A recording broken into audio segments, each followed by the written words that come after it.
భారత అంతరిక్ష పరిశోధనా సంస్థ ఇస్రో నూతన చైర్మన్గా వి నారాయణన్ నియమితులయ్యారు. ఈ మేరకు కేంద్ర ప్రభుత్వం ఉత్తర్వులు జారీ చేసింది. ప్రస్తుత చైర్మన్ ఎస్ సోమనాథ్ పదవీకాలం ముగిసిన నేపథ్యంలో కేంద్రం ఈ నిర్ణయం తీసుకుంది. ఈ నెల 14న నారాయణన్ బాధ్యతలు స్వీకరిస్తారు. ఈ పదవిలో ఆయన 2 ఏళ్ల పాటు కొనసాగుతారు. నారాయణన్ ప్రస్తుతం ఇస్రోలో లిక్విడ్ ప్రొపల్షన్ సిస్టమ్ సెంటర్ డైరెక్టర్గా పనిచేస్తున్నారు. భారత అంతరిక్ష పరిశోధన రంగంలో క్రయోజెనిక్ ఇంజిన్ అభివృద్ధి వంటి కీలక ప్రయోగాలకు ఆయన మార్గదర్శకత్వం అందించారు. ఇతర దేశాలు భారత్కు ఈ సాంకేతికతను అందించటాన్ని నిరాకరించిన సందర్భాల్లో స్వదేశీ పరిజ్ఞానంతో దానిని విజయవంతంగా అభివృద్ధి చేశారు. ఇస్రో చైర్మన్గా నియమితులైన సందర్భంగా నారాయణన్ స్పందిస్తూ, భారత అంతరిక్ష పరిశోధనకు ఒక స్పష్టమైన దిశ ఉంది. ఇస్రోను మరింత ఉన్నత స్థాయికి తీసుకెళ్లేందుకు మా శాస్త్రవేత్తల ప్రతిభను పూర్తిగా ఉపయోగించుకుంటాను అని చెప్పారు.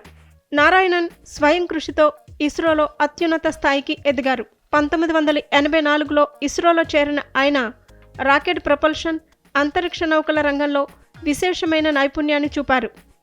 2018లో ఎల్పిఎస్సి డైరెక్టర్గా నియమితులైన తరువాత ధృవ, సెమీ క్రయోజెనిక్ ఇంధన వ్యవస్థల అభివృద్ధిలో కీలకమైన మార్పులు తీసుకొచ్చారు.